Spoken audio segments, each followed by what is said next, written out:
In April of 1871, a 15-year-old English boy named Percy Ebbett stepped off a Union Pacific train at Wamego, Kansas, and looked out at the country his father had brought him to.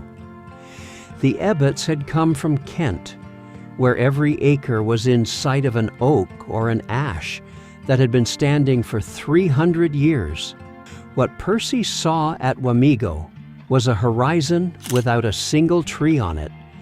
The country around the station was grass from the platform to the curvature of the earth.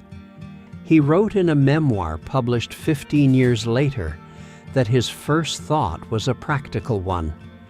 He thought, "We will have nothing to build with." He was right about that, and the solution his family found was the solution thousands of Kansas families were finding at the same time, which was to rebuild the entire material basis of daily life out of things that were not wood. The Ebbetts filed a homestead claim in Wabunsee County, about 20 miles southwest of Wamego, on a section of rolling tallgrass prairie along a dry creek bed. The closest standing timber was a cottonwood grove about 6 miles away along the Kansas River. 40 miles in the opposite direction at Manhattan stood the nearest sawmill. Sawn lumber could be unloaded at the Wamego depot, but the freight cost of hauling it from the siding to the homestead was nearly as much as the cost of the lumber itself. Percy's father calculated that to build a 14 by 20 foot frame house on the homestead, with plank walls and a plank floor and a board roof, he would need to spend about $300 on lumber and hauling, which was more than twice his available cash. He built a sod house instead. The sod house cost him about $20 for iron and window glass and a stove. Every other material came out of the ground he was standing on. The walls of the Ebbett sod house were built from sod bricks, cut with a steel-faced plow pulled by an ox team. The plow cut the sod in strips about 4 inches thick, 12 inches wide, and as long as the plow run would allow, and the strips were then cut into 2-foot bricks with a hatchet. Each brick weighed about 50 pounds. The walls were laid up 2 bricks thick, with the grass roots pointing outward, and the bricks were offset like masonry courses, so that the seams did not line up from course to course. A standard sod wall was about 2.5 feet thick at the base and tapered slightly toward the top. The bricks bonded as they dried, because the grass roots knitted into the bricks above and below them, and a finished sod wall was almost as solid as a poured concrete wall and would last for about 15 years before it began to slump. The roof presented the hardest problem because a roof needed long, straight timbers to span from wall to wall, and treeless country had no long, straight timbers. The Ebbetts solved the problem the way most of their neighbors did, which was to haul a minimum quantity of small cottonwood poles from the nearest timber along the Kansas River, set them across the top of the walls at about 18-inch intervals, cover them with a layer of willow brush and prairie grass, and then cover the grass with another layer of sod 2 or 3 inches thick. The finished roof was about 8 inches thick altogether, weighed roughly 2.5 tons over the whole house, and needed a wall beneath it that could carry the load. Thick sod walls could carry it. Thin frame walls could not. The roof's weight was the reason sod houses had thick walls, not the other way around. Fuel was the next problem. A Kansas winter required about 15 cords of firewood for a family of 5 if the house was a normal frame house with ordinary heating. 15 cords of firewood in Wabunsee County in 1871 did not exist because there was no 15 cords of firewood anywhere within 20 miles of the Ebbett claim that was not already claimed by someone else. The Ebbetts burned cow chips. Cow chips were the sun-dried manure of the buffalo and the range cattle that had grazed on the prairie for generations. And in 1871, the prairie near Wabounse County was still littered with them, because the buffalo had only been gone for a few years and the cattle were still there. A cow chip about the size of a dinner plate, fully dried, weighed about half a pound, burned for about 10 minutes in a cook stove, and gave off roughly the heat of a handful of small twigs.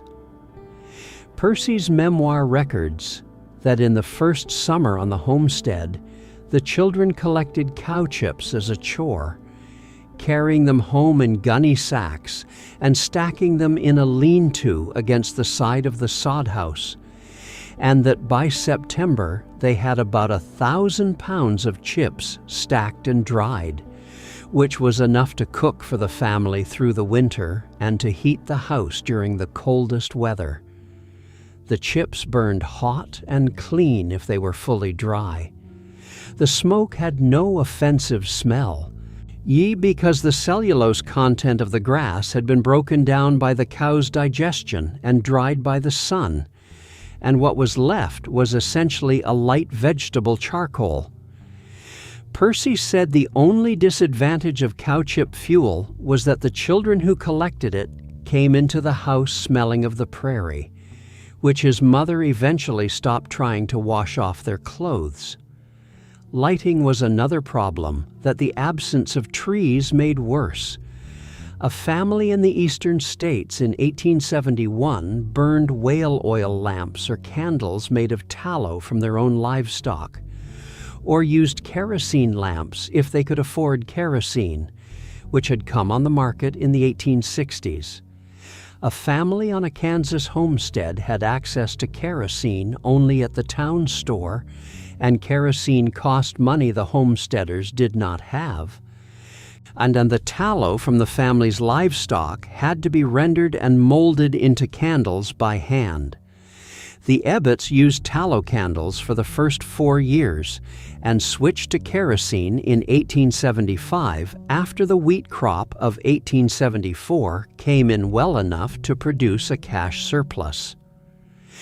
Percy's memoir notes that in the first winter on the homestead, his mother sat up reading aloud to the children by the light of a single tallow candle in the middle of the sod house, and that the light from the candle was enough to see the words of the book she was holding, but not enough to see the faces of the children listening on the other side of the room.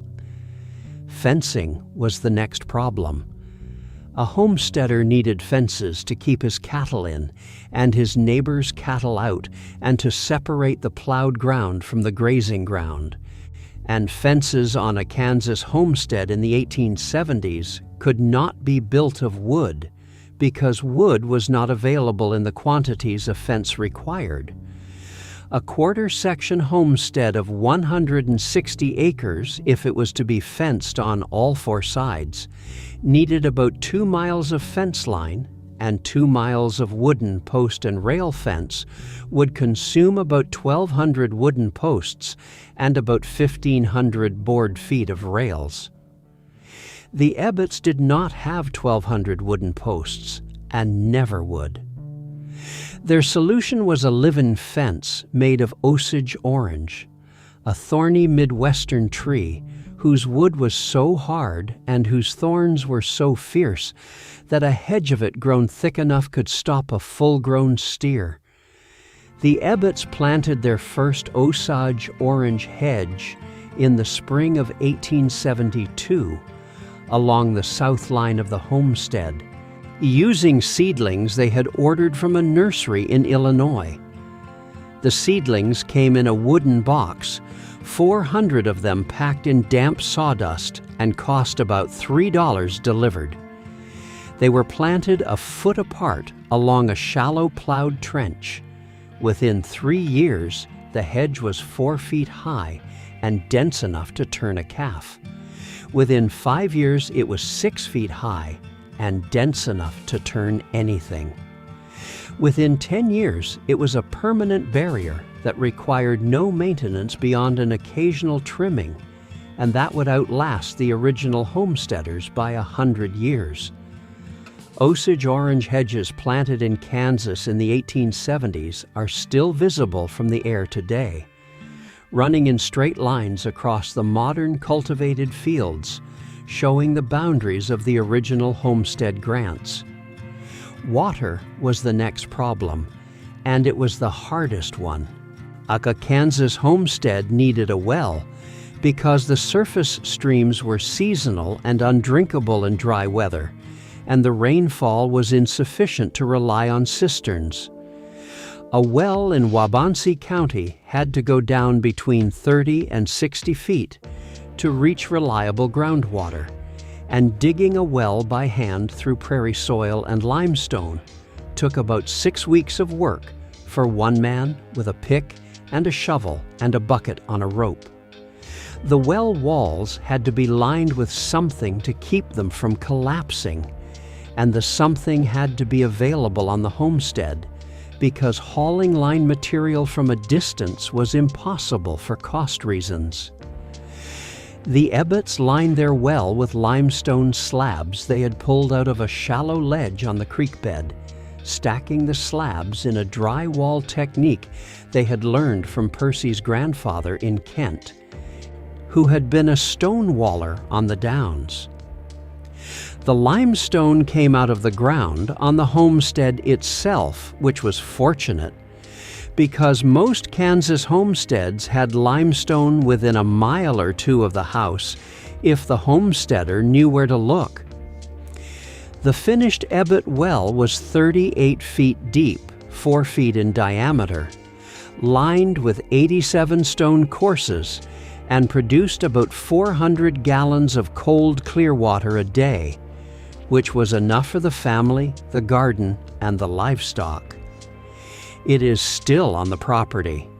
The current owners, who bought the land in the 1980s, still use it for watering a small vegetable patch. Furniture was the next problem, and the Ebbets solved it by making their furniture out of the shipping crates their household goods had come in from Kent. The crates had been built in England of deal boards, which were about 3/4 of an inch thick and a foot wide, and when the crates were disassembled, they yielded about 200 linear feet of usable lumber. Percy's father built a dining table, 4 chairs, 2 bed frames, a washstand, a pie safe, and a cradle for Percy's baby sister out of the crate wood.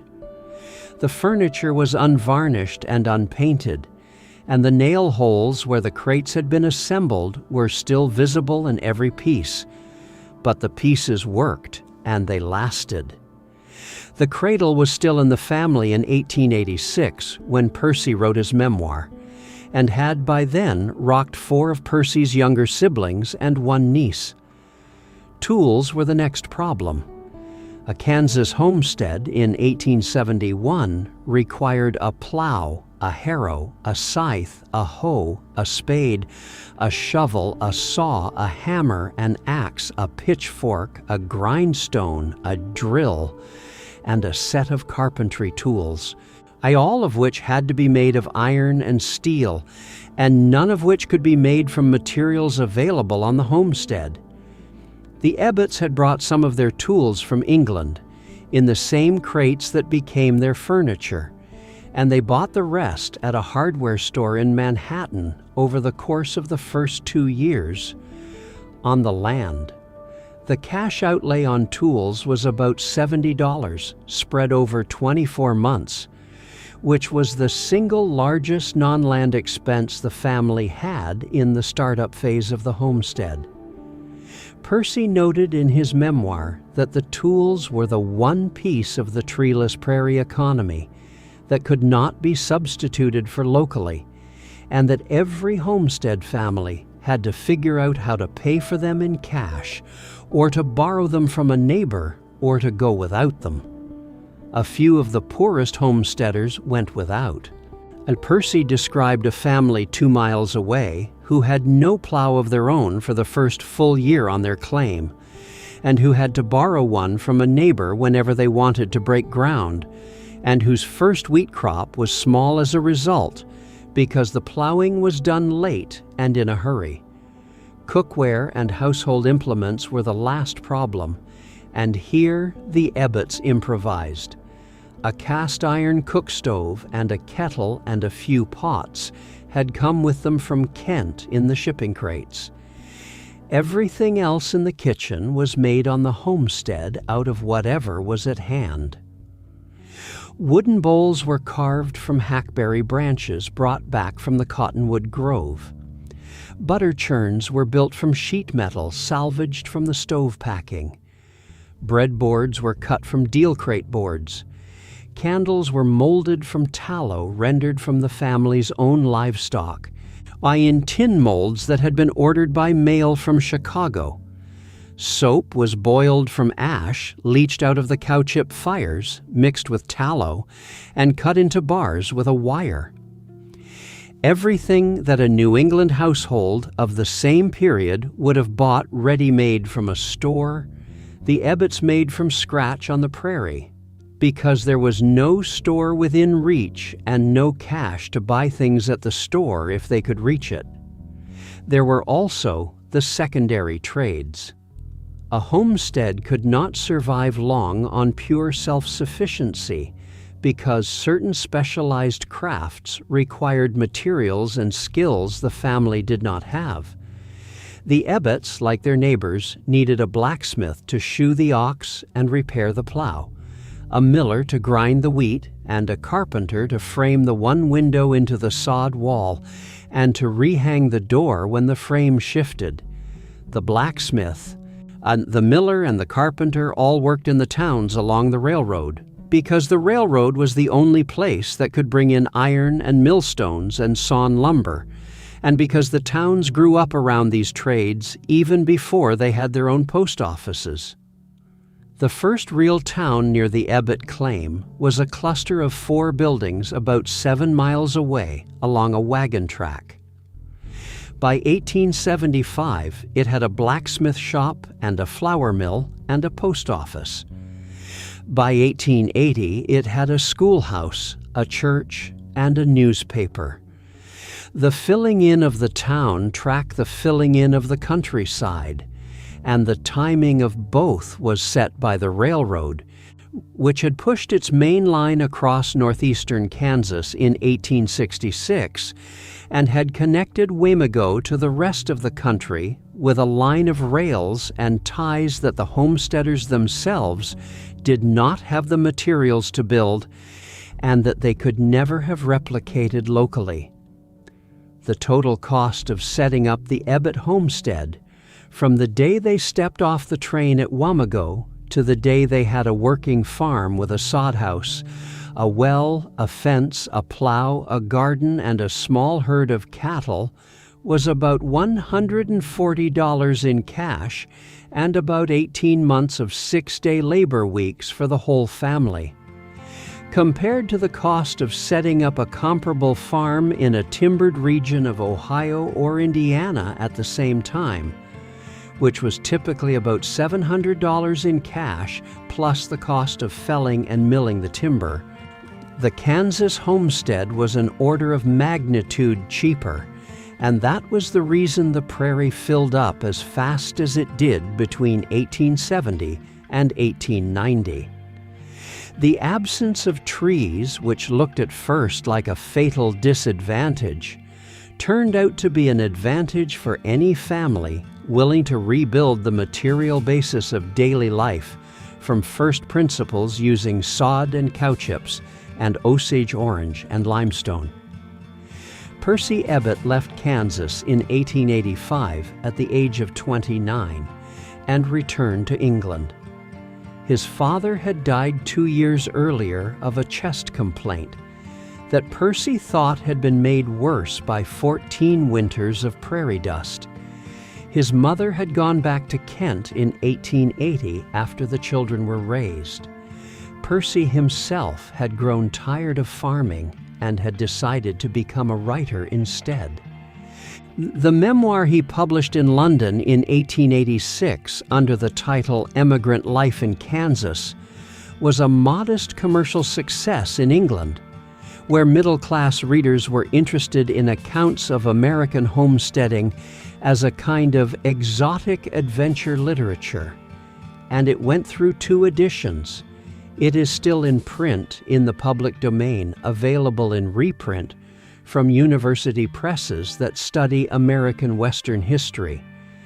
The passages about the cowchips and the Osage orange hedge and the limestone well are the most quoted passages in the book, because they are the clearest surviving primary source description of what it actually meant to build a working household on a treeless prairie in 1871 with no money and no trees, and nothing to work with except what the ground gave up to a shovel and a plow.